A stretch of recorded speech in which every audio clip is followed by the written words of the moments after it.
pernah berdakwah ke negeri Banjar. Pada tahun 1996 Masehi beliau berdakwah ke Banjarmasin dan beliau berkunjung bersilaturahmi kepada guru kita Syekhuna Murabbi Arwahana Syekh Muhammad Zaini bin Abdul Ghani. Ketika itu guru sekumpul langsung menyambut Al-Habib Salim bin Abdullah Asyatiri di Bandara Samsudin Nur, dan beliau langsung yang menyambut Habib Salim Asyatiri di bawah pesawat. Kemudian dibawalah oleh Syekh Muhammad Zaini Abdul Ghani Syekh Al-Habib Salim Asyatiri ke rumah beliau yaitu di Sekumpul, dan menginap Al-Habib Salim di Sekumpul waktu itu. Kemudian Al-Habib Salim bin Umar Asyatiri datang yang berikut kalinya pada tahun 2007, kemudian tahun 2010, kemudian pada tahun 2014. Kemudian beliau pun setelah istiqamah mengajarkan ilmu dan beribadah kepada Allah Subhanahu wa taala, akhirnya beliau pun mendapatkan karamah-karamah yang banyak di sisi Allah Subhanahu wa taala. Di antara karamat-karamat Al-Habib Salim bin Abdullah Asyatiri, yang pertama, ia selalu di dalam zikir kepada Allah Subhanahu wa taala, dan ia selalu mempergunakan waktu-waktunya di dalam beribadah dan berdakwah. Yang kedua, ia selalu istiqamah di dalam ilmu dan amal saleh. Yang ketiga, waktu-waktunya penuh mengajak orang kepada kebaikan tanpa kenal lelah. Yang keempat, banyak daripada murid-murid Al-Habib Salim bin Abdullah Asyatiri yang telah menjadi ulama bahkan menjadi aulia. Di antaranya Al-Habib Umar bin Muhammad bin Syekh Abu Bakar, yaitu pimpinan Darul Mustafa Tarim Aidid. Nah, ini jadi Habib Umar nih, waktu kita di Rubat itu sekitar tahun 2005-2007, itu Habib Umar hari Sabtu dan hari Rabu ini istiqomah menuntut ilmu lawan Habib Salim. Jadi Sidin hadir madras membaca langsung kitab kepada Habib Salim. Habib Salim kan ada berkitab Sidin, tapi Habib Umar membaca kitab kepada Al-Habib Salim bin Abdullah Asyatiri. Itu diantaranya murid Sidin Habib Umar, yang mana Habib Umar ini Masya Allah orang yang sangat dicintai oleh umat. Yang kedua, murid Al-Habib Salim adalah Al-Habib Umar bin Abdurrahman Al-Attas. Yang ketiga, Al-Habib Abu Bakar Belpegih yang meneruskan madras beliau. Yang kelima adalah Al-Habib Abdullah bin Saleh bin Abud Kharbasan. Al-Habib Hasan bin Ahmad Al-Kab, pengarang kitab Taqriratus Sadidah yang berada di Madinah Al-Munawwarah. Al-Habib Abdullah bin Abdurrahman Al-Muhdar, Al-Habib Hasan Al-Idrus, Al-Habib Alwi Belpegih, dan lain-lain sebagainya daripada murid-murid beliau. Yang kelima, di antara karamah Al-Habib Salim, seringnya ia didatangi oleh Nabi Khidir alaihissalam. Al-Habib Salim mengatakan, ketika kami berada di Madinah Al-Munawwarah, datang kepadaku setiap hari Nabi Khidir alaihissalam. Nah, waktu itu kita berada di Ribat. Ada banyak orang yang tahu, sekitar orang 7 diantaranya kita. Waktu itu ada kawan yang membaca kitab tentang surah Al-Kahfi, pertemuan Nabi Khidir dan Nabi Musa alaihissalam. Kemudian Sidin keceplosan bepander. Uja Sidin, ana waktu di Madinah, alhamdulillah Nabi Khidir datang wadahku sebentar hari aja Sidin. Ada rupa Indonesia, rupa Yaman, rupa India, macam-macam di Sidin. Kemudian ada wahid min ashabina yas'aluh. Ada wahid min ashabina yas'aluh, ya Habib, kaif na'rif annahu min Khidir? Kaif nahnu nastati annal naltaqi ma'al Khidir alaihi salam? Aja sahal ya Salim, mudah. Satu syaratnya, apabila di hati seorang itu masih cinta terhadap dunia, Khidir kada mau datang lawannya. Wah, ini ringkas benar. Bila hati seseorang masih ada cinta lawan dunia, Nabi Khidir kada mau datang lawan orang tersebut. Masya Allah, la haula wala quwata illa billah. Jadi kekawanan di Rubat itu ada nang bemasakan, ada nang bekawanan, ada nang main HP, kada ada di situ. Nya kada boleh pakai HP. Nah, jadi kada boleh pakai HP. Jadi di antaranya waktu hendak maghrib itu Guru Sidin membuka siapa nah hendak baca kitab lawan Sidin. Sebenarnya ulun takutan juga menggatar, cuma apabila lagi kesempatan hendak membaca kitab di hadapan Sidin kan, amun takutan terus apabila kita mendapatkan keberkahannya, sehingga kita waniakan dan Sidin yang menentukan kitabnya. Inti baca kitab ini aja Sidin, lalu kita baca. Nah itu, jadi masing-masing ashab itu beda-beda kitabnya. Ada kitab tasawuf, ada kitab fikih, ada kitab sirah, ada kitab macam-macam. Nah itu.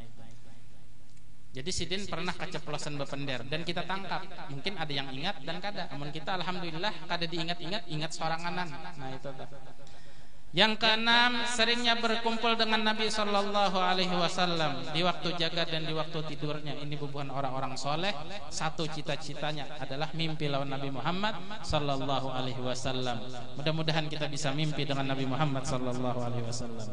Yang ketujuh, ia memperoleh ilmu laduni, yaitu ilmu wahbi. Yang kedelapan, banyak orang-orang murid-murid dan pecintanya bermimpi Rasul Sallallahu Alaihi Wasallam dengan rupa Al Habib Salim bin Abdullah bin Umar Asyadili. Amun orang Banjar, ini kebiasaannya kalau mimpi Rasulullah itu kebanyakannya rupa Syekhuna Muhammad Sini Abdul Ghani. Kalau Habib Ali bin Muhammad Al-Habsyi, pengarang Maulid Habsyi, Sidin pernah mimpi Rasulullah, tapi rupa guru Sidin. Siapa? Al-Habib Hasan bin Saleh Al-Bahar. Dalam satu mimpi Habib Ali Al-Habsyi, Sidin ditemui oleh guru Sidin ini, rupa guru Sidin, Habib Hasan bin Saleh Al-Bahar.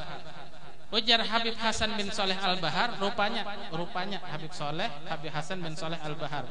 Ujar Sidin lawan Habib Ali Al-Habsyi, ya Ali, ana Rasulullah. La, anta syekhi wa ustadi, anta Al-Habib Hasan bin Saleh Al-Bahar. La, ana Rasulullah ya Ali. Kemudian Al-Habib Ali mengesahkan tentang cerita mimpi Sidin ini lawan Rasulullah, yang mana rupanya dirupakan Allah Ta'ala dengan guru Sidin, Habib Hasan bin Saleh Al-Bahar. Didatangi. Kemudian apa kata Habib Hasan bin Saleh? Benar, itu Rasulullah yang menyerupai aku, ya Sidin. Amun orang Banjar menyerupai guru Sokompol. Amun orang Hadramut menyerupai Al-Habib Salim bin Abdullah bin Umar Asyadili. Banyak di zaman Sidin orang-orang yang temimpi Rasulullah dengan rupa Al-Habib Salim bin Abdullah Asyadili. Nah, ini kata Habib Hasan bil Pegih, Ali bin Hasan bil Pegih, itulah yang sebenar-benarnya pewaris para nabi. Jadi Nabi sudah memakai muhanya. Jadi murid-muridnya temimpi Rasulullah pakai muhanya. Artinya ini diakui benar zahiran wa batinan oleh baginda Rasul adalah pewaris Nabi Muhammad sallallahu alaihi wasallam. Mudah-mudahan kita mendapatkan keberkahan mereka-mereka tersebut. Kemudian Al-Habib Salim bin Abdullah Asyatiri yang terakhir berdakwah di Indonesia pada tahun 2014. Itu datang Sidin 2014. Di antaranya datang kepada majelis guru kita Abuya Muhammad Syukri Unus. Kemudian Sidin bermalam wadah Haji Nurhin di Pala 18 Citra. Nah itu.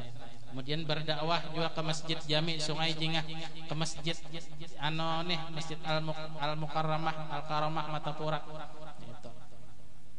Kemudian Sidin juga setelah dakwah di Banjarmasin, di Indonesia secara umumnya, beliau kembali ke Hadramut, dan beliau pun kembali masa akhir-akhir Sidin ini banyak di Abu Dhabi, Saudi Arabia. Yang akhirnya beliau ini di satu saat ketika umur Sidin 82 tahun, beliau sakit, yang mana sakit itu membawa ajal bagi Sidin. Nah, ini setelah dakwah Habib Salim Asyatiri di Indonesia, setelah kepulangan beliau Habib Salim Asyatiri menuju Abu Dhabi, ia menetap beberapa bulan di sana, kemudian menuju Saudi Arabia, Mekah, Jeddah, Madinah. Ia pulang pergi di antara Abu Dhabi dan Arab Saudi. Hal ini terjadi kurang lebih 4 tahun. Nah, jadi bubuhan rubat kesunyian. Habib Salimnya ada, cuma di Abu Dhabi. Habib Salimnya ada, cuma wayah-wayah di Madinah.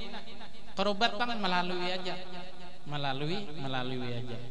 Di sana Al-Habib Salim Asyatiri memeriksa kesehatannya dan melazimi ziarah keluarganya dan melazimi ziarah makam Rasul sallallahu alaihi wasallam. Pada akhirnya umur Al-Habib Salim Asyatiri menetap di Arab Saudi dan di kota Jeddah. Ia kembali berobat di rumah sakit Putaihi ngarannya. Nah, itu di Jeddah. Jadi ketika Habib Salim Asyatiri itu wafat, ya kita tulis pakai tangan. Jadi kita nulis orang aja, mengambil berkat guru kan. Jadi mengambil berkat guru kita tulis orang aja. Jadi murid ini bisa menakib guru tuh lain-lain isinya, tergantung apa yang dialaminya. Nah itu tuh.